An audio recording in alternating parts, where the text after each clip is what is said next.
نیچے کر دیں اسے، بس چھوڑ دیں۔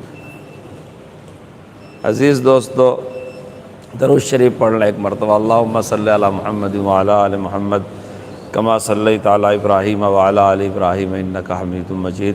اللہم بارک علی محمد وعلی آل محمد کما بارکت علی ابراہیم وعلی آل ابراہیم انک حمید مجید۔ اور سمٹ کے بیٹھ جائے، ادھر اور جگہ آ جائے۔ الحمدللہ حمداً کثیراً طیباً مبارکاً فیہ، سبحانک اللہم وبحمدک لک الحمد علی حلمک بعد علمک، سبحانک اللہم وبحمدک لک الحمد علی عفوک بعد قدرتک۔ اللہم صلی علی محمد عبدک ورسولک وصلی علی المؤمنین والمؤمنات والمسلمین والمسلمات، اما بعد۔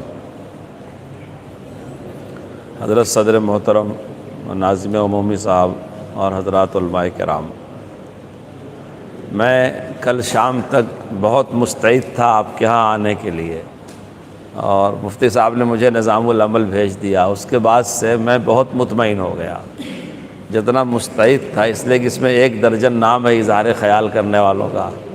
تو مجھے معلوم نہیں تھا کہ آج بھی دنیا میں اتنے شریف اور مہذب لوگ ہیں کہ وقت ملنے کے بعد نہیں چھوڑتے۔ یہ پہلی مجلس میں دیکھ رہا ہوں میں کہ پروفیسر صاحب نے بھی جلدی سے ختم کر دیا، مفتی صاحب نے بھی، سیکریٹری صاحب نے، مولانا امتیاز نے، ورنہ ہماری قوم میں جس کو مائک مل جاتا ہے وہ چھوڑتا نہیں۔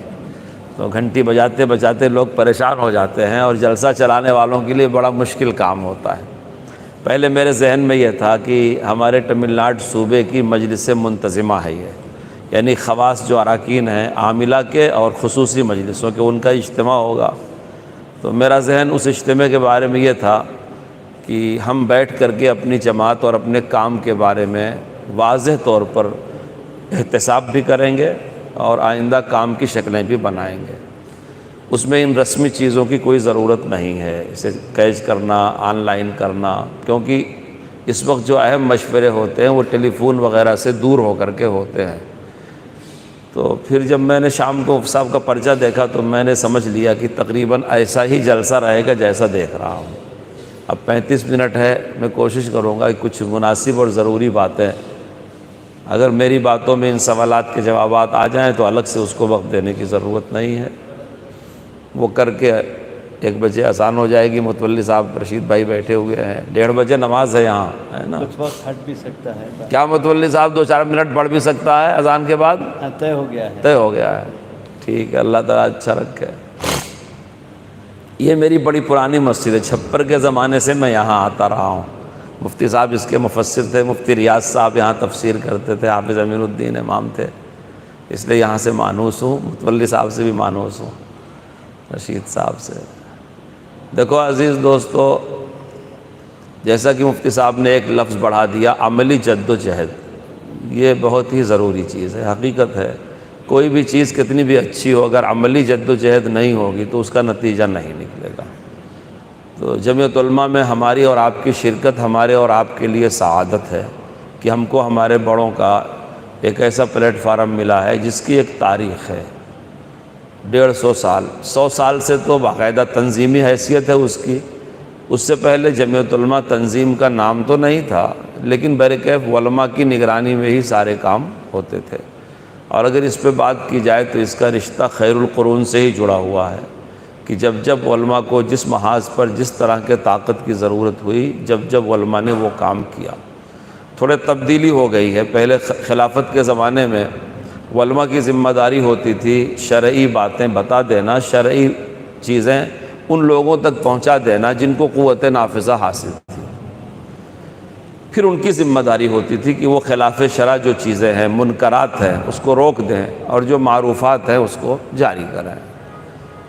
لیکن جب دنیا کا یہ نظام تبدیل ہو گیا اور طاقت ایک ہاتھ میں نہیں رہ گئی، بادشاہت ختم ہو گئی، خلافت ختم ہو گئی، حکومتیں، اب حکومت سازی میں پبلک کا حصہ رہتا ہے، ہم بھی اس کا حصہ ہیں۔ تو اب کی صورتحال تبدیل ہو گئی۔ ابھی ہمارے بہت سے علماء کرام میری اور آپ کی سطح سے لے کر کے اوپر سطح تک اسی پرانے خیال میں ہیں۔ وہ کیا سوچتے ہیں، اگر میں نے منکرات کی فہرست بتا دیا اب میری ذمہ داری ختم ہو گئی، میں نے معروفات کے فضائل بیان کر دیا تو میری ذمہ داری ختم ہو گئی۔ اس لیے آپ دیکھتے ہوں گے بے حساب لوگ بیان کرتے ہیں، کتابیں چھپتی ہیں، خطبات چھپتے ہیں، مشورے دیتے ہیں، یہ سب اپنے اندر بہت نیک کام ہے، لیکن اس دور میں ایسے عالم کی ضرورت ہے کہ جو ان چیزوں کو اپنی محنت سے عوام میں اتار سکے۔ صرف بیان کر دینا ہمارا کام نہیں ہے۔ مثلا اگر ہم ایک بدعت منکر ہے اس کی نشاندہی کرتے ہیں تو ہمارا کام وہیں ختم نہیں ہوتا، اب ہمارے ذمہ ایسی حکمت عملی بنانا، ایسے افراد کا انتخاب کرنا، ایسا راستہ اختیار کرنا کہ ہم اس بدعت کو ختم کرنے میں کامیاب ہو جائیں۔ ہوتا یہی ہے، ہم فہرست بنا دیتے ہیں لیکن عملی طور پر جہاں کہیں ہم کو کسی چیز کو ختم کرنا ہوتا ہے ہم کامیاب نہیں ہو پاتے۔ معروفات کے سلسلے میں بھی یہی ہوتا ہے، اگر ہم تقریر کرتے ہیں، کتاب چھاپتے ہیں، جلسے کرتے ہیں، کمیٹیاں بناتے ہیں تو اغراض و مقاصد بڑے اونچے اونچے لکھتے ہیں، وہاں بھی ذہن میں یہی ہوتا ہے ہم نے لکھ دیا گویا ہو گیا، نہیں۔ ہم اگر ایک چیز کو اپنی قوم کے لیے مفید سمجھتے ہیں تو اس چیز کو عوام میں اتارنے کا تک کی ذمہ داری اسی عالم کی ہے جو عالم اس کو مفید سمجھتا ہے۔ ہمارے محترم صاحب مرحوم کہا کرتے تھے جس کے پیٹ میں درد ہو وہ گولی کھائے، جس کے پیٹ میں درد ہو وہ گولی کھائے۔ اب ہوتا کیا ہے، بعض چیز کا ادراک ہے دوسروں کو، وہ خطاب کرتے ہیں آپ کو اور آپ سے چاہتے ہیں کہ آپ اس کا نفاذ کرو، تو آپ کو تو پیٹ میں درد نہیں، آپ کیوں گولی کھائیں گے؟ اچھا جس کو درد ہو رہا ہے اسے وہ درد آج ہی اٹھا ہے، چونکہ اس کو ایک موضوع دے دیا گیا ہے کہ شادیوں میں جہیز کا رواج، لڑکیوں کی ارتدادی ہوا، مسلمان معیشت کا سود سے تباہ ہونا، مسائل کی جدید وغیرہ وغیرہ، تو اس نے اس پر مطالعہ کیا، تیاری کیا، وہ درد بھی اس کا وقتی ہے، اور اس نے جو بیان کر دیا تو آپ کو تو درد ہی نہیں ہوا، ہمارا آپ کا تاثر ہوا کہ بڑا اچھا مواد فراہم کر دیا، بہت اچھی تقریر کر دی۔ نتیجہ یہ ہے کہ جہاں سے کام چلتا ہے وہیں رہ جاتا ہے۔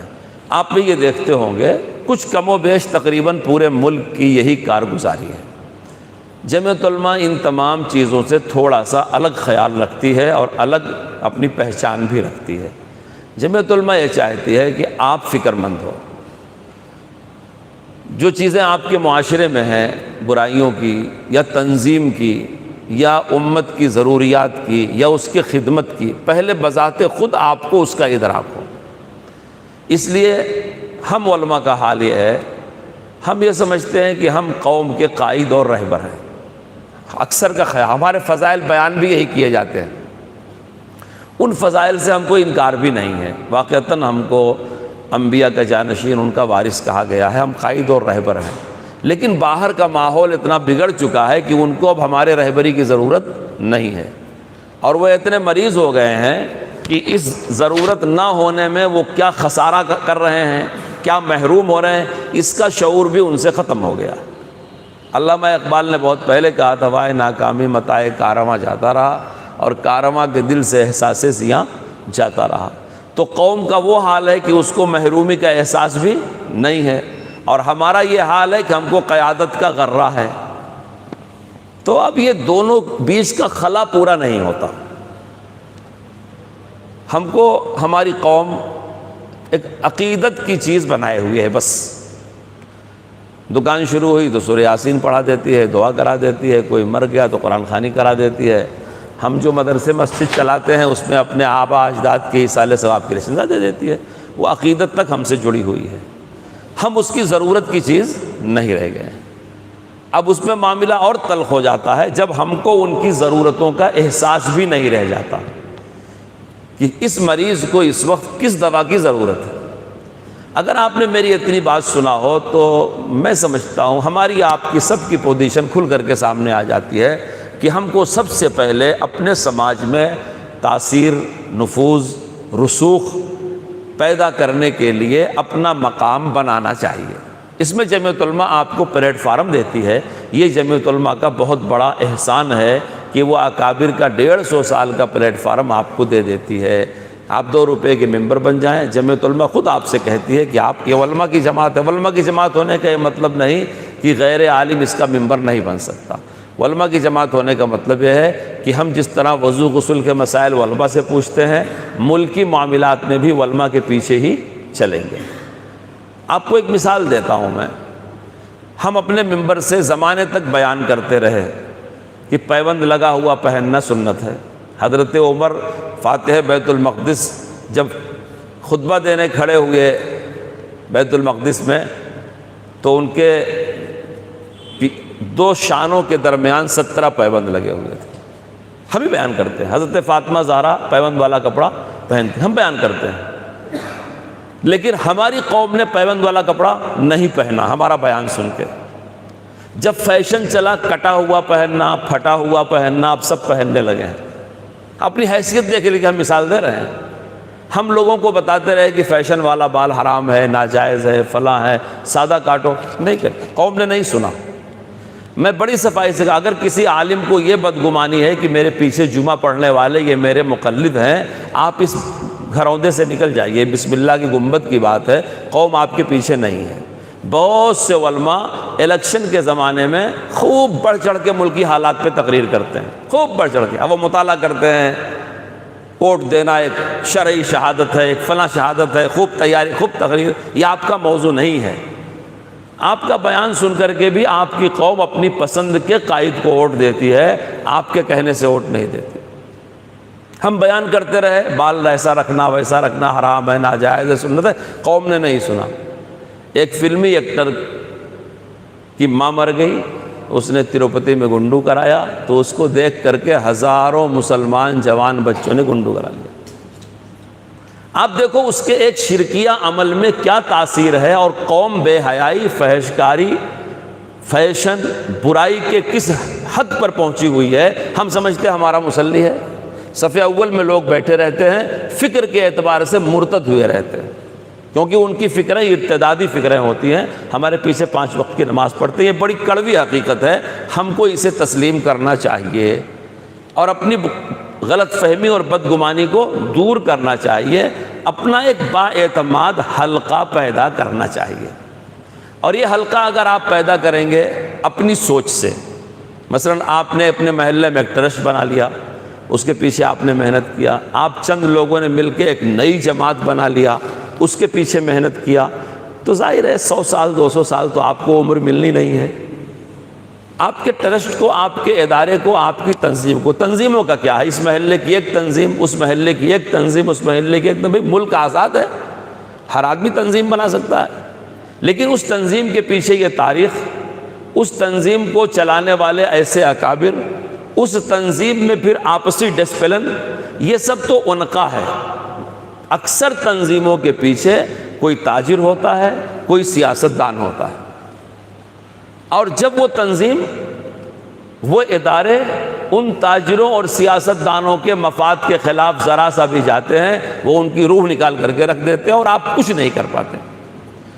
بہت سے لوگوں کو اس کمزوری کا احساس بھی نہیں ہوتا، بہت سے سمجھدار لوگ ہیں جو سمجھ جاتے ہیں کہ ہم کام کرتے کرتے کس کے مفاد میں گئے اور کس کے خلاف گئے تو ہماری روح کیسے نکال دی گئی۔ ایسی حالت میں جمعیت علماء سے وابستگی ہم لوگوں کی بہت بڑی سعادت ہے کہ ہم جمعیت علماء سے جڑے ہیں۔ اس جوڑ کو تھوڑا سچائی پر لے آئیے۔ بہت سے علماء ہیں جن کو ہم کہتے ہیں جمعیت علماء سے جڑو، تو وہ سوچتے ہیں جیسے کہ ہم جڑ رہے ہیں تو ہم احسان کر رہے ہیں۔ جمعیت علماء کا آپ سے کوئی فائدہ نہیں ہونا ہے، آپ کی حیثیت عرفی آپ کے حلقے میں مضبوط ہو جائے گی جب آپ جمعیت علماء میں کھڑے ہوں گے اور قوم کا اعتماد آپ کو حاصل ہوگا۔ میں ابھی بھٹکل سے آ رہا ہوں، بھٹکل میں حضرت کے خادم ہیں جو حضرت سے تعلق رکھتے ہیں، کچھ بچے اٹھائے گئے بھٹکل کے، اس کا کیس بھی حضرت ہی دیکھ رہے ہیں۔ لوگوں نے ان بچوں کا فون نمبر اپنے فون سے نکال دیا، ان کے گھر والوں سے ملنا بند کر دیا۔ اگر کوئی گیا پولیس نے اس کی بھی تفتیش کرنا شروع کر دیا۔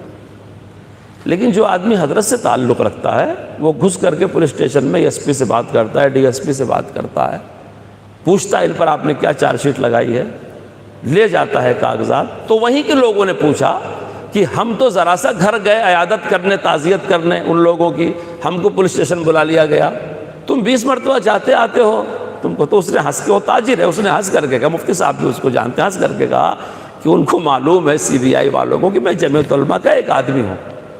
ہمارے لیے بہت ہی رنج کا پہلو ہے جب کوئی عالم دین جمعیت سے جڑتے ہوئے احساس کمتری کا شکار ہوتا ہے۔ اس کا بہت بڑا وبال ہے، چاہے آپ اس بات کو مانیں چاہے نہ مانیں۔ جو جماعت آپ کی محسن ہے، آپ کے ملک کی محسن ہے، آپ کے دین کے تحفظ کی محسن ہے، آپ کو آزادی دلانے کی محسن ہے، آپ کے تعمیر و ترقی کی محسن ہے، ہم محسن کشی کرتے ہیں، ہر کمیٹی میں شریک ہوں گے، جمعیت علماء میں شریک نہیں ہوں گے۔ چھوٹی موٹی کون سی کی ایک جماعت بنے گی، کون سی کی اصلاح المسلمین، فضل المسلمین، برکت المسلمین، فخر سے کہیں گے ہم اس کے صدر ہیں، حالانکہ اس کا بجٹ تھوڑا سا، اس کی رجسٹریشن بھی نہیں ہے، رجسٹر بھی نہیں ہے، افراد بھی نہیں ہے، اور اس کے فیصلے پر میں قسم کھائے کہوں ایک گھر میں بھی انقلاب نہیں آ سکتا۔ لیکن جمعیت علماء آج 10 سال سے اس ملک میں حکومت کر رہی ہے، فرقہ پرست پارٹی جمعیت علماء آج بھی گریبان پکڑ لیتی ہے، لیکن ہمارا عالم، ہمارا محتم، ہمارا امام جمعیت علماء کے ساتھ جڑتے ہوئے نفسیاتی تناؤ کا شکار ہوتا ہے۔ جمعیت اس کا ممبر بننا کیا، جمعیت کیا کرتی ہے؟ بھائی جب آپ کرو گے جمعیت کرے گی نا، جمعیت کے کل پرزہ تو آپ ہی ہیں، جمعیت تو آپ کو دی گئی ہے، آپ جب کرو گے جمعیت علماء کام کرے گی۔ میں نے اپنے دور میں، جب سے میں جنرل سیکریٹری ہوں اس جماعت کا، حضرت صدر محترم کی شفقت اور ان کے انتخاب سے 2-3 چیزیں بہت کلیئر کٹ کر دیا ہے، ایک دم کلیئر۔ جو نظریاتی اعتبار سے جمعیتی نہ ہو اس کو ہمارے ساتھ چلنے کی ضرورت نہیں، اس لیے کہ کمزور ساتھیوں کے ساتھ کبھی میدان جیتا نہیں جا سکتا۔ یہ خوشامد کی خامخواہ کی خوشامدی، بھائی آپ آ گئے، یہ بڑے امام صاحب ہیں، یہ بڑے محترم صاحب، بڑے مفتی صاحب ہیں۔ ایک حجام کو استورا چاہیے سر کا بال نکالنے کے لیے، وہ قصاب کا ستور لے کے کیا کرے گا؟ تو جب ہم کہیں جمعیت علماء کے لیے جاتے ہیں اکابر کے پاس، یہ حضرت مفتی صاحب ہیں، یہ حضرت قاضی صاحب ہیں، حضرت فلاں ہیں، وہ تو جمعیت علماء کو ہضم کرتے نہیں، 4 طرح کا اشکال کرتے ہیں اور خود کو امیر الہند سے بھی بڑا سمجھتے ہیں، اور ان کے نظر ایسا ہونا چاہیے تو ویسا ہونا چاہیے۔ تو اس میں بھائی آپ خدائی تھانے دار تو ہے نہیں کہ آپ محاسبہ کر رہے ہیں جماعت کی خدمات کا، جماعت کے مقدمات کا، جماعت کے بجٹ کا، کیا اپنے سے آپ فارغ ہو گئے ہیں؟ تو جب ہم ان کے پاس جاتے ہیں تو وہ یہ کہتے ہیں، جب وہیں ہم پکڑ کر کے کسی ننھے منھے حافظ کو، مولوی کو، صدر سیکریٹری جس کے سر پہ ہاتھ رکھ دو وہی آل انڈیا حصے کا ایک جز بن جاتا ہے، تو جب وہ آدمی کام کر کے اپنی اہمیت کچھ بنا لیتا ہے تو یہ بڑے اور پرانے لوگ پھر اس کی برائیاں کرنا شروع کر دیتے ہیں۔ ہم نے اپنے زمانے میں اس طرح کے شکوہ شکایتیں سننا بند کر دیا ہے۔ سیدھی سی بات یہ ہے، آپ 20 سال 25 سال 30 سال سے قوم میں ہیں، دارالعلوم کے پڑھے ہیں یا دارالعلوم جیسے مدرسوں کے پڑھے ہیں، ایک سیکولر اور جمہوری ملک میں رہ رہے ہیں، جس ملک کو جمعیت نے آزاد کرایا، جہاں جمہوری دستور جمعیت لے آئی، جہاں 100 سال سے ہر موقع پر جمعیت آج بھی بے لوث خدمات کرتی چلی آ رہی ہے۔ آپ ہمارے ساتھ کھڑے ہوتے ہوئے شرماتے ہیں تو ہم تو آپ کو سلام کرتے ہیں۔ ہم نے دوسرے آدھے ٹکٹ کو پکڑ لیا ہے، وہ آدھا حافظ ہے، آدھا مولوی، آدھا امام ہے، آپ اس پہ اعتراض کرتے، ہم نہیں سنیں گے۔ تمل ناڈو کے لیے بھی میں اس آپ کے مجلس میں پہلے بھی کہہ چکا ہوں گا، اعلانیہ یہ بات کہتا ہوں، آپ کے اردو والے حلقے میں، آپ کے تمل والے حلقے میں آپ کام کرنے والے افراد کو پکڑو، جوڑو، جو یہ کہیں جمعیت ہماری ہے، ہم جمعیت کے ہیں۔ بہت سے لوگ جو نہیں آنا چاہتے، نہیں جڑنا چاہتے، آپ ان کی خدمات کو سلام کرتے رہو، ہمارا ان سے کوئی اختلاف نہیں ہے، وہ بھی بڑے کام میں لگے ہیں، اہم کام میں لگے ہیں، ہم ان کے لیے دعا گو ہیں، ضرورت پڑی ہم ان کی بھی خدمت کریں گے، لیکن کل پرزے کی طرح ایکٹیو ہو کر کے، متحرک ہو کر کے، فعال ہو کر کے جو کام کرنے والے ہیں ان کو جماعت سے جوڑ لو۔ انشاءاللہ 2 سال میں جماعت تمل ناڈو کے ہر ضلع، ہر منڈل میں پختہ یونٹ بن جائے گی۔ کیوں ایسا بنے گی؟ اس لیے بنے گی کہ جمعیت علماء کوئی ٹرسٹ نہیں ہے، جمعیت علماء کوئی سوسائٹی بھی نہیں ہے، جمعیت علماء کوئی مدرسہ مسجد بھی نہیں ہے، جمعیت علماء ایک تحریک ہے۔ جب جمعیت علماء نے تحریک چلائی مسجدیں بننے کی، پورے ملک میں مسجد بننے لگی، ورنہ آزادی کے بعد اس ملک میں بنی ہوئی مسجدوں کو بچانا مشکل تھا تو مسجدیں کیسے بنتی؟ جمعیت علماء نے تحریک چلائی مکاتب بنانے کی، آج مکاتب پورے ملک میں بن رہے ہیں، اور ہر مدرسہ والا اپنی کارگزاری میں لکھتا ہے کہ ہمارے ہاں مدرسے کے تحت مکاتب چلائے جاتے ہیں۔ جمعیت علماء نے تحریک چلائی اسلامی وضاقتہ اور اسلامی رنگ کے اسکول ہوں، آج ہر آدمی ایسے اسکول کی وکالت کرتا ہے جو اسلامی رنگ کا ہو۔ جمعیت علماء نے تحریک چلائی اصلاح معاشرے کی، آج ہر کمیٹی لکھتی ہے اصلاح معاشرہ۔ جمعیت علماء نے تحریک چلائی، تعلیمی بیداری مہم کی، آج ہر کمیٹی کہتی ہے۔ جمعیت علماء نے تحریک چلائی کہ جو بے گناہ جیلوں میں ان کو ہم رہا کرائیں گے، آج ہر آدمی لپک کر کے آتا ہے کہ ہم مسلمانوں کے مقدمات کی پیروی کریں گے۔ جمعیت علماء نے تحریک چلائی اتحاد کی، آج ہر مسلمان اتحاد کی دعوت دیتا ہے۔ میں اپنے مولویوں سے پوچھتا ہوں، علماء کرام سے، آپ ہول سیل منڈی سے کیوں نہیں جڑتے؟ بھئی جمعیت علماء جس چیز کی اس ملک میں تحریک چلا چکی ہے، چھوٹے مدرسے سے لے کر کے بڑے سے مدرسے تک، چھوٹی کمیٹی سے لے کے بڑی سی کمیٹی تک، سارے لوگوں نے اس کو اپنا حصہ بنا لیا ہے۔ آپ ٹرسٹ کے معیار پر کام کرنے پر خوش ہوتے ہیں، ملک گیر معیار پر آپ کام کرنے میں کیوں نہیں خوش ہوتے؟ اس کا اصول ہے، اس کا ضابطہ ہے، اس کا طریقہ ہے، جو ہمارے ملک کا جمہوری طریقہ انتخاب جمعیت علماء کا بھی وہ طریقہ ہے، جو ہمارے ملک میں ممبر سازی جمعیت علماء کی وہی طریقہ ہے۔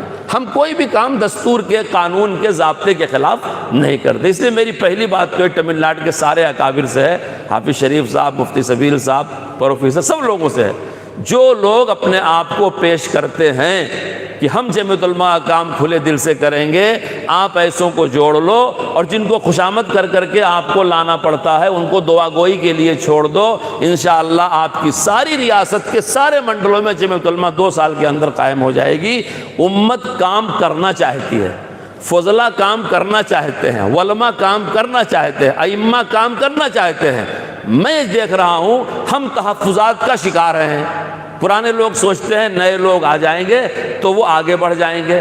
ہم ہر نئے آدمی کو اس کی ریاست سے لے کے دلی تک اس کی قدردانی کر رہے ہیں، اور ہم اپنے ہر ورکر سے ربط میں رہ رہے ہیں، کیونکہ وہ روئے زمین پر ہمارا نمائندہ ہے، ہمارا فوجی ہے، ہمارا سپاہی ہے، ہمارے لیے کام کر رہا ہے۔ یہ مولانا ارشد صاحب کی صدارت کی دور میں جمعیت علماء کی بہت بنیادی تبدیلی ہے، اور اسی لیے جمعیت علماء جو کام لے کے کھڑی ہو رہی ہے وہ تحریک کا کام ہے، کسی ٹرسٹ سوسائٹی کے ادارے کا کام نہیں ہے۔ ہم کسی کی خدمت کا انکار بھی نہیں کرتے۔ ایک یہ چیز بہت ہی اہم ہے۔ دوسری چیز میرے دوستوں جمعیت علماء کی یہ اہم ہے کہ آپ ضابطے کی پابندی کریں، آپ حدود بنا لیں۔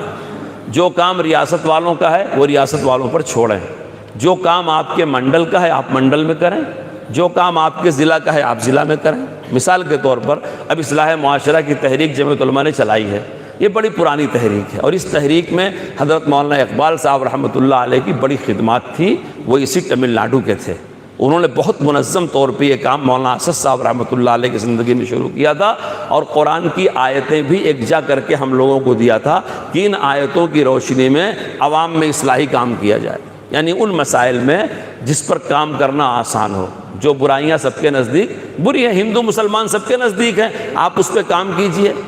اور آپ کے ان جلسے جلوس کا مقصد جو گرمی پیدا ہو، آپ سیاسی اعتبار سے اسے کیش نہ کیجئے، کیونکہ کام کرنے کے بعد جب آپ کی قوت پیدا ہوگی تو آپ کے محلے کے کونسلر صاحب، آپ کے حلقے کے MLA صاحب، آپ کے ہاں جو لوگ سیاسی پارٹیوں سے تال میل رکھتے ہیں وہ آپ کے اسٹیج پہ آئیں گے، خرچہ آپ کو دیں گے، اور وہ یہ ظاہر کریں گے کہ اتنی بڑی قوم میرے پیچھے ہے، تاکہ ان کی پارٹیوں میں ان کا وزن زیادہ بڑھ جائے۔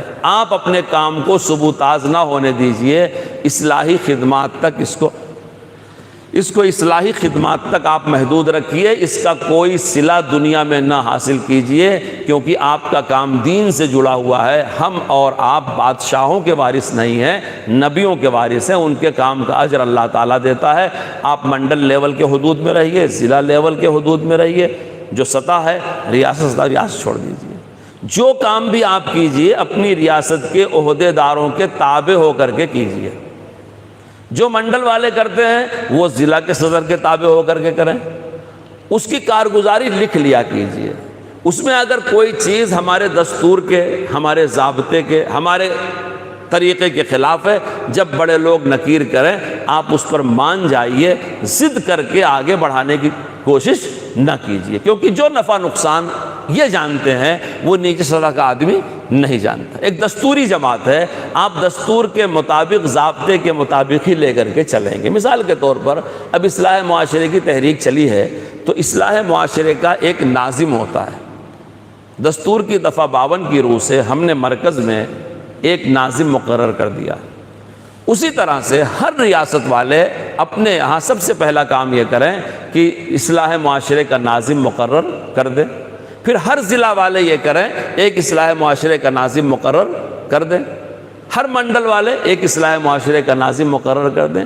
یہ نظمائی اصلاح معاشرہ اپنے اپنے صدور کے تابع ہوں گے، وہ ہمارے صدر کے متوازی طاقت نہیں بنائیں گے کہ گویا اصلاح معاشرے کا ناظم میں ہوں، ضلع کے صدر فلاں صاحب ہیں تو میں ان سے نہیں، وہاں برابر صفائی کے ساتھ یہ ہے صدر کا پاور صدر کے پاس ہے، ناظم صدر کے تابع ہو کے کام کرے گا۔ ہاں ناظم کرے گا کیا؟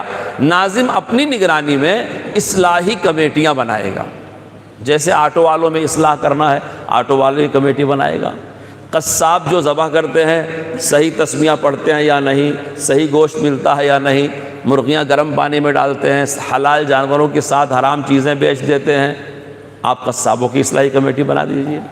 اب لوگوں میں شادی بیاہ ہوتی ہے، اسراف ہوتا ہے، فضول خرچی ہوتی ہے، ہندوانہ رسم رواج ہوتی، آپ ان کی اصلاحی کمیٹی بنا دیجئے۔ میں کہا کرتا ہوں مسجد میں قرآن شریف بے احترامی کا شکار ہے، مسجد میں قرآن میں جزدان نہیں ہے، قرآن کریم کو صحیح پڑھا نہیں جا رہا ہے، پرانے قرآن کے بوسیدہ نسخے رکھے ہوئے ہیں گھروں میں، آپ اس کی ایک کمیٹی بنا دیجئے جس کا یہ کام ہو کہ قرآن کو جزدان لگائے گی، یہ بھی قرآن کی خدمت ہے، وہ اسے پرچے چھاپے گی مسجدوں میں۔ یعنی اصلاح کی کوئی حد نہیں ہے، آپ جو جو امت کی اصلاحی چیزیں اپنے منصب کے مطابق، کہ آپ عالم دین ہیں، آپ اصلاحی، ممکن ہے دلی کی اصلاحی ترجیحات دوسری ہوں، آپ کی اصلاحی ترجیحات دوسری ہوں، یہ اصلاحی ترجیحات آپ کی کیا ہیں اپنے صدر سے آپ بتا دیجئے، منظوری لے لیجئے۔ تو جو جو اصلاحی کام ہیں آپ ان اصلاحی کاموں کے لیے کمیٹیوں کی تشکیل کر دیجئے۔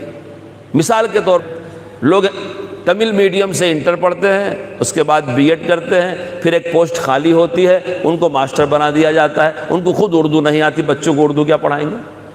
ایک مسئلہ ہے، میں نے مثال کے طور پہ کہا۔ اب آپ چند پڑھے لکھے لوگوں کو کمیٹی بنا دیجئے اس کے لیے۔ یہ کمیٹی کا دو اینگل ہوگا، ایک تعلیمی بیداری بھی اس کی ہوگی اور دوسرے اصلاحی بھی۔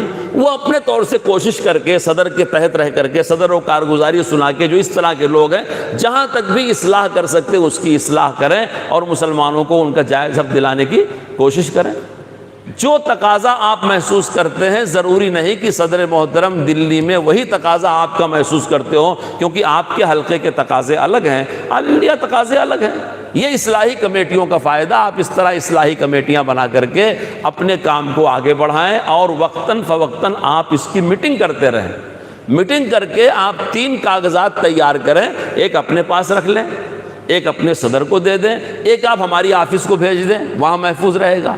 اور ضابطے کی پابندی کریں، رابطہ ایک ہی آدمی کرے جو ناظم اصلاح معاشرہ ہے۔ ایسا نہ کریں کہ اگر حضرت آپ کا فون اٹھا رہے ہیں تو آپ وہاں دوسری بات کہیں، اپنے صدر سے نہ کہیں، اپنے سیکریٹری سے نہ کہیں۔ عام طور سے بدنظمی یہیں سے ہوتی ہے کہ آدمی اپنے اوپر والے حاکم اور عہدیدار اور ذمہ دار کو چھوڑ کر کے اس سے اوپر والے سے ربط کر لیتا ہے، ان کو استحضار نہیں ہوتا، وہ کچھ کہہ سن دیتے ہیں، بعد میں اپنے آپ کو سمجھتا ہے کہ اب میں تنہا کام کروں گا۔ ہماری جماعت دستور کے خلاف نہیں جا سکتی۔ اگر کوئی صاحب کمیٹی کے یونٹ کے صدر سیکریٹری کے تابع ہو کے کام نہیں کرنا چاہتے تو وہ جماعت میں کام نہیں کر پائیں گے۔ بے اصولی اور بے ضابطگی کے ساتھ نہ دین کا کام چلتا نہ دنیا کا کام چلتا، اس کی پابندی ہم کو کرنا چاہیے۔ دیکھیے میں نے باتوں باتوں میں آپ کو جتنی باتوں کی طرف اشارہ کیا ہے، اگر آپ اتنی باتوں کو ہی عملی شکل دینا چاہیں تو اس کے لیے بہت خاصا وقت درکار ہے۔ کہنے کے لیے تو یہ باتیں بہت مختصر ہیں، مثلا اتحاد کی بات، ترقی کی بات، تنظیم کی بات، یہ سب باتیں کہتے سبھی لوگ ہیں، تو کہنے کے حد تک کہ 3-4 حرف کا ایک لفظ ہے، لیکن عملی دنیا میں جب آپ اس کو اتاریں گے تو اس کو عملی شکل دینا مہینوں اور برسوں بلکہ 10 برس بھی لگ سکتا ہے۔ لیکن جب ایک نشانہ ہے آپ کے سامنے اور آپ اس کو جوڑ کے لے کر کے چل رہے ہیں اور آپ نے اس کے لیے اپنے مقام پہ اپنا حلقہ بنا رکھا ہے، جو آپ کو اپنا ہمدرد سمجھتے ہیں، آپ ان کو ساتھ لے لیں، اس میں سے اگر وہ ٹوٹتے ہیں، کٹتے ہیں، جوڑتے رہیں۔ کام کرنے کے ساتھ ساتھ کام پر ہونے والے اعتراضات اور کام کی مخالفتوں پر صبر کرنا بھی ایک کام ہے۔ بردبار ہونا، حلیم ہونا، صابر ہونا، مستقیم المزاج ہونا، ثابت قدم ہونا، یہ بھی ایک بڑا کام ہے۔ تو اپنے کام میں ٹھوس نظریہ رکھیں، جمعیتی نظریہ، کوئی کتنی بھی مخالفت کرے مگر آپ جمعیتی نظریے سے انحراف نہ کریں۔ ہم جن بزرگوں کی اولادیں ہیں، انہوں نے جب اس ملک میں کہا تھا کہ ہم ہندوستان نہیں بٹنے دیں گے، تو ان کے گلے میں جوتے کا ہار ڈالا گیا، داڑھی پر شراب اڈیلا گیا، ان کے سامنے ننگے ہو کر کے زنار پہن کے ناچا گیا۔ جب جیل میں جانے کا نمبر آیا، اللہ معاف کرے، اللہ معاف کرے، ہندو قائدین جب اس مسئلے پر جیل گئے کہ ملک نہیں بٹنا چاہیے، تو ان کو ہندو محبین وطن، ہمارے ہندو بھائیوں نے، ہم وطن بھائیوں نے دولہے کی طرح سے پھول کا ہار ڈال کر کے، جے جے کار لگا کر کے احمد نگر کی جیل کے دروازے تک پہنچایا۔ احمد نگر کی جیل مشہور جیل تھی، وہیں قائدین کو قید کیا گیا تھا۔ ابوالکلام آزاد جس دن گرفتار ہو رہے تھے، لوگ کہہ رہے تھے ہندوؤں کا دلال جا رہا ہے، یہ ملت فروش جا رہا ہے، جوتے پھینک رہے تھے ان کے اوپر، مسلمان گالیاں دے رہے تھے، ہندو زندہ باد بول کے بھیجے۔ سچائی ہے جو تاریخ میں لکھی ہوئی ہے۔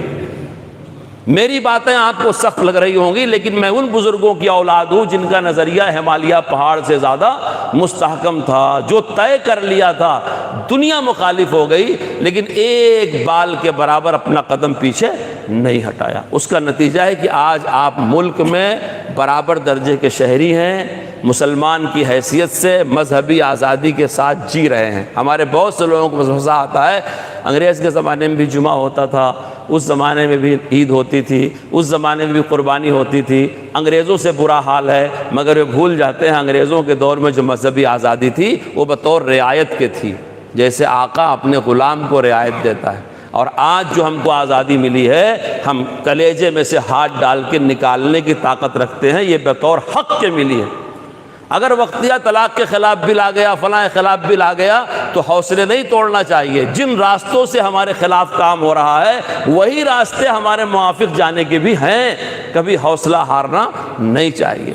حق جو ہوتا ہے وراثت کی طرح ملتا ہے، جسے دنیا کا کوئی قانون منسوخ نہیں کر سکتا، اور رعایت غلام کو ملتی ہے ہاتھ جوڑنے اور دین اور ضمیر فروش کرنے کے نتیجے میں۔ ہم اس ملک میں نہ اپنا دین فروخت کریں گے نہ اپنا ضمیر فروخت کریں گے، ہم حق لے کر کے اس ملک میں باعزت زندگی گزاریں گے۔ مولانا علی میاں صاحب فرمایا کرتے تھے کہ دین تو بہت بڑی چیز ہے، ہم ایک مستحب سے بھی اس ملک میں دستبردار ہونے کے لیے تیار نہیں ہیں۔ اس لیے کھلی کتابیں رکھیے، آپ نظریات میں جمعیتی نظریات قبول کیجیے، جد و جہد کرنے میں تسلسل استقامت کے ساتھ جد و جہد رکھیے، کسی کی موافقت مخالفت کی پرواہ نہ کیجیے، اپنی زبان اپنا اخلاق اچھا رکھیے۔ زبان کا فتنہ بہت برا فتنہ ہوتا ہے، آپ کی طرف سے امت میں کہیں انتشار نہ ہو، لیکن اپنے نظریے پہ آپ مستحکم رہیے۔ بہت سارے مقامات پہ ہم کو سیلاب میں اندازہ ہوتا ہے، ہم جب کام کرنے جاتے ہیں، کرسچن تنظیمیں کام کرتی رہتی ہیں، NGOs کام کرتے رہتے ہیں، ہمارے دوستوں کو کوئی اشکال نہیں ہوتا۔ ہم جب جمعیت علماء کا جھنڈا لے کے جاتے ہیں تو ہمارا امام، ہمارا محتمم، ہمارے لوگ آ کے ہم سے کہتے ہیں وہ ذرا آپ یہاں جمعیت علماء کا کام کریں گے تو 2 جمعیتیں ہیں، تو ایسا ہے، تو بھائی کس قدر اس ضمیر کو رویا جائے۔ کرسچن کے ادارے NGOs کام کر رہے ہیں، اس پر اعتراض نہیں ہے۔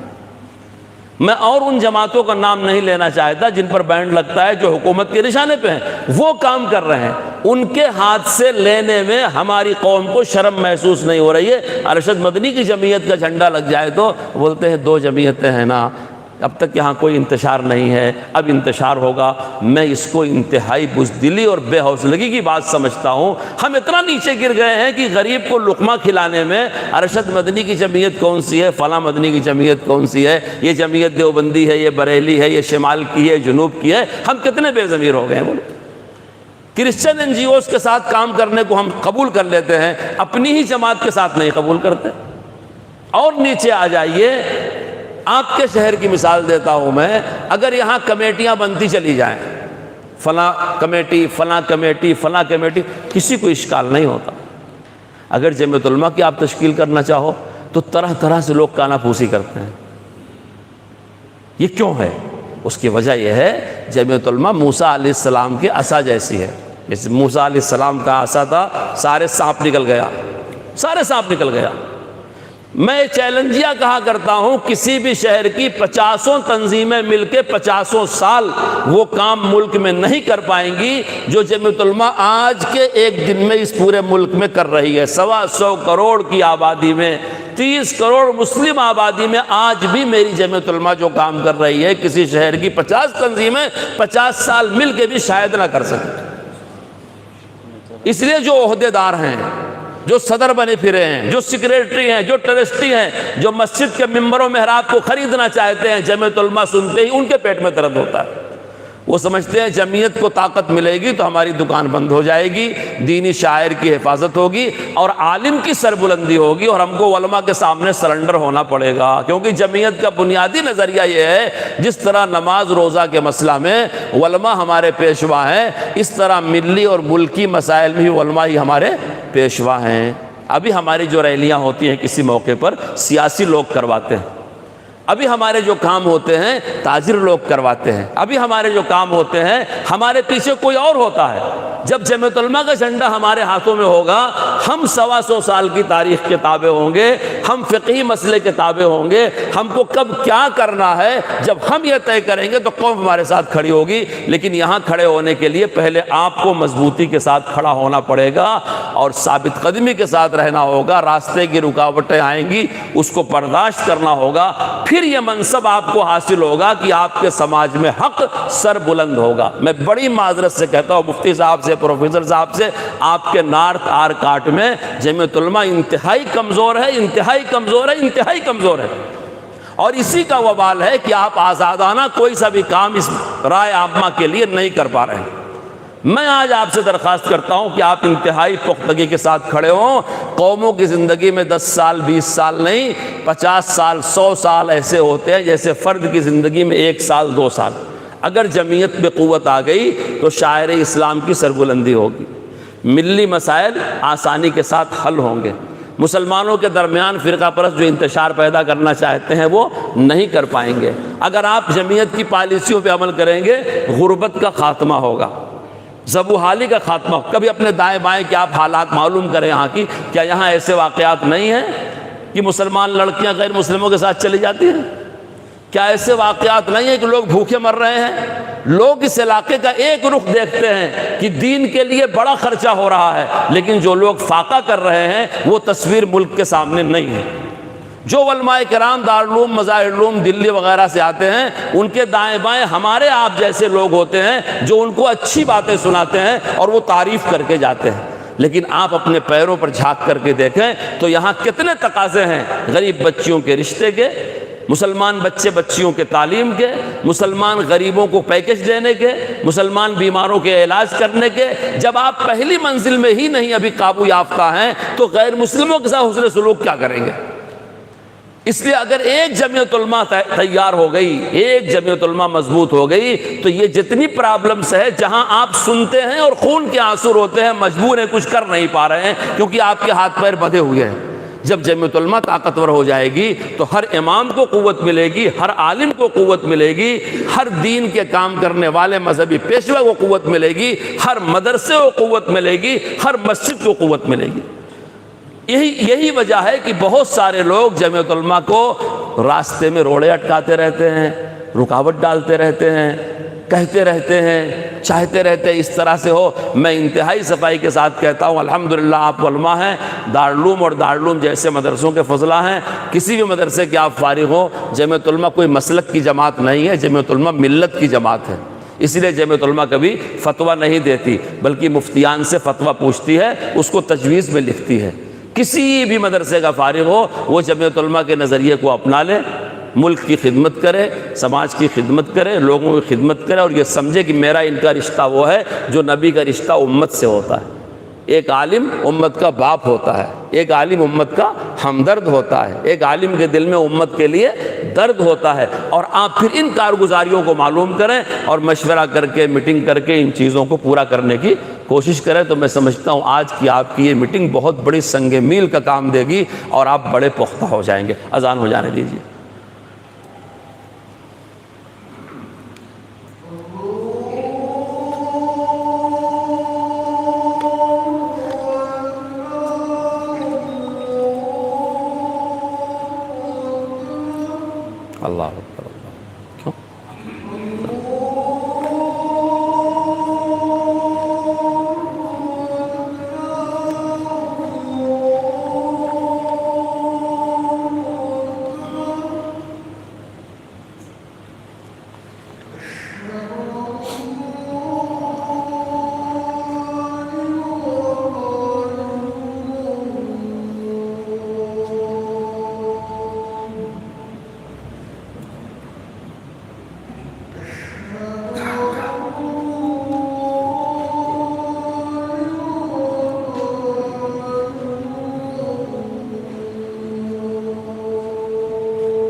اللهم صل على سيدنا محمد وبارك وسلم على محمد التامة والصلاة القائمة.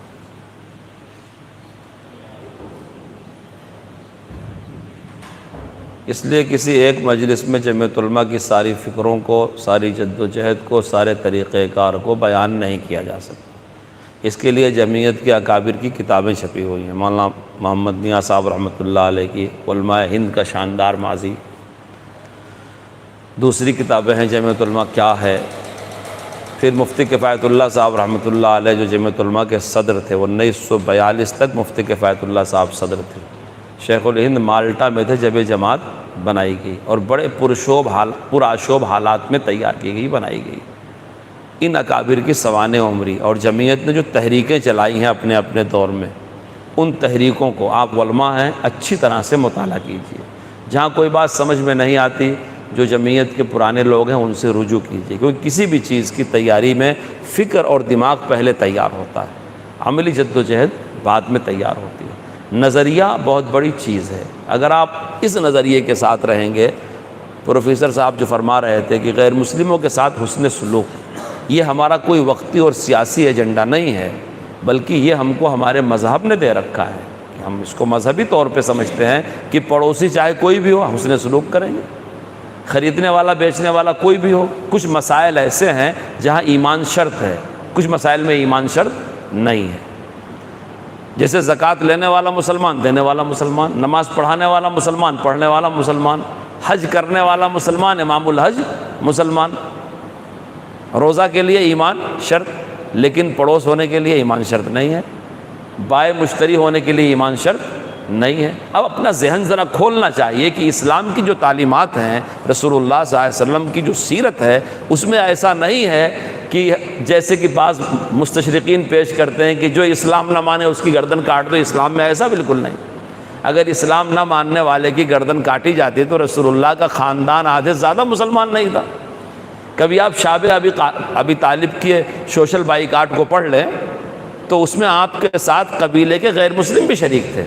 حالات جنگ کے مسائل الگ ہیں اور حالات امن کے مسائل الگ ہیں. ہم علماء، ہمارے سامنے حدود ہونی چاہیے نا. اگر کسی نے کسی کی آنکھ پھوڑا تو قاضی اس کی آنکھ ہی کا بدلہ لے گا، آنکھ کے بدلے کان نہیں کاٹے گا. تو ایک انسان کے جسم میں جب آنکھ اور کان کا فرق ہے، دانت اور ناک کا فرق ہے، تو ہم کیسے سمجھ لیتے ہیں کہ ہمارے اتنے بڑے ملک میں فساد کہیں ہوا تو انتقام کہیں لیا جائے. جمعیت علماء اس طرح کے جذبات کی کبھی حمایت نہیں کرتی. اس وقت کا باطل میرے دوستو پسپا ہو رہا ہے. یہ دور باطل کی پسپائی کا دور ہے. ہمارے لیے ضروری ہے ہم صحیح پوزیشن لے کے کھڑے ہوں، چونکہ باطل منظم طریقے سے پسپا ہو رہا ہے. باطل بہت سمجھدار ہے، اس بصیرت والے اس کی پسپائی کو دیکھ رہے ہیں. موقع نہیں کہ میں اسی کی تفصیل آپ کے سامنے کچھ بیان کروں یا اجمالاً کہوں. باطل بالیقین ہر میدان میں حق سے پسپا ہو رہا ہے، کیونکہ باطل فنا ہونے کے لیے ہی پیدا کیا گیا اور حق باقی رہنے کے لیے پیدا کیا گیا. اسلام میں خود اتنی خوبیاں ہیں کہ وہ پھولے گا، پھلے گا، پنپے گا. اکابر جمعیت علماء کا یہ یقین تھا کہ اسلام میں خوبی خود رکھی ہے پھیلنے کی، اسی لیے وہ اس بات پر راضی ہیں. ہم اقلیت میں ہیں تو کیا ہوا، ہمارے اندر وہ اخلاق ہے کہ ہم لوگوں پہ حکمرانی کر سکتے ہیں. تو باطل پسپا ہو رہا ہے مگر منظم طریقے سے پسپا ہو رہا ہے، اور ہمارے اندر کھڑے ہونے کی قوت نہیں پیدا ہو پا رہی. آج تک ہم گو مگو کا ہی شکار ہیں. تو بتاؤ ہمارے پیچھے جو غریب قوم ہے اس کا کیا حال ہوگا. ہم چاہے مانے چاہے نہ مانے، انبیاء نہیں ہیں، انبیاء دنیا سے رخصت ہو گئے. قرب قیامت عیسیٰ علیہ السلام نازل ہوں گے، امام مہدی پیدا ہوں گے. جب تک امت کے عوام کی جو بھی ضرورت ہے، علماء دنیا میں بھی اس کے مسئول ہیں، آخرت میں بھی اس کے مسئول ہیں. آپ جتنے بھی کام کر رہے ہیں بڑے اچھے کام کر رہے ہیں، امامت کا کام، قضاوت کا کام، مدرسی کا، سب کام آپ کے اچھے ہیں. خدا کے واسطے تھوڑا سا وقت اس میں سے نکالیں اور ملی کام بھی کریں، اور وہ ملی کام جمعیت علماء کے نظریے اور طریقہ کار کے مطابق کریں جو آزمودہ ہے اکابر کا. انشاءاللہ تھوڑی سی محنت سے بڑا سا فائدہ ہوگا. مفتی کفایت اللہ صاحب رحمۃ اللہ علیہ اپنے زمانے کے مفتی اعظم گزرے. اب مفتی اعظم کی تعلیم اسلام پڑھانے میں آپ کو کوئی شک نہیں ہوتا، اور مفتی اعظم کی جمعیت علماء کا ممبر بننے میں آپ 4 بار پوچھتے ہیں. تو یہ تو وسوسے کی بات ہے نا. اس کے لیے تو لاہور پڑھنا چاہیے کہ ہمارے دل میں وسوسہ. بھئی ایک مفتی اعظم مفتی کفایت اللہ صاحب رحمۃ اللہ علیہ، وہ عالم ربانی، کبھی آپ ان کے حالات پڑھ لیجئے. شاہجہاں پور میں انہوں نے پڑھا، پھر مراد آباد شاہی میں آئے 2 سال، دارالعلوم میں 3 سال، ٹوپیاں بنا کرتے تھے۔ ہم کو اورنگزیب رحمۃ اللہ علیہ کے ٹوپی بننے کا واقعہ تو یاد ہے، لیکن مفتی کفایت اللہ نے ٹوپیاں بن کر کے تعلیم پوری کیا، کمر بند بن کے تعلیم وہ بیچتے تھے اور کہتے۔ اور کتنے مضبوط آدمی تھے، کبھی آپ ان کے مضامین پڑھ لیجئے، ان کو اپنے وقت کا ابو حنیفہ کہا جاتا تھا۔ بدلے ہوئے زمانے میں اگر ہمارے ملک میں علامہ کشمیری جیسا، شیخ الہند جیسا، مفتی اعظم مفتی کفایت اللہ جیسا، مولانا مدنی جیسا، مولانا الیاس جیسا اگر ایسا عالم ہمارے ملک میں نہ ہوتا تو آج یہاں اسلام کا پتہ نہیں رہ سکتا۔ اب یہ ہماری ذمہ داری کہ ہم ان کو پڑھیں، یہ سمجھ کے پڑھیں کہ ان کی فکروں کو ہماری آئندہ نسلوں تک منتقل کرنا ہے، اور ان کی فکروں پہ بھی ہم کو دین کا کام کرنا ہے۔ میں بہت ندامت سے کہتا ہوں ہمارے نوجوان علماء کو، نئے نئے چینل، نئے نئے دائی، نئے نئے لوگ بڑے اچھے لگ رہے ہیں، بڑے اچھے۔ بھئی اپنے گھر کے اکابروں کو بھولے ہوئے ہو، ان کے طریقے کو پڑھو، یہ پورا کھرا سونا ہے، کھوٹے نہیں ہیں، ان کے طریقے کو پڑھو، اس کو لے کر کے آگے پڑھاؤ۔ اگر ہم تم نہیں کریں گے تو کون کرے گا؟ تو اللہ مجھے بھی توفیق دے، آپ کو بھی توفیق دے، آج کی اس پروگرام کو قبول فرمائے۔ شام کو بھی کوئی اجلاس یہاں مفتی صاحب نے رکھا ہے، اس میں بھی انشاءاللہ شرکت ہوگی۔ باقی 2-4 منٹ کچھ پوچھنا چاہیں تو پوچھ لیں، اذان ہو چکی ہے۔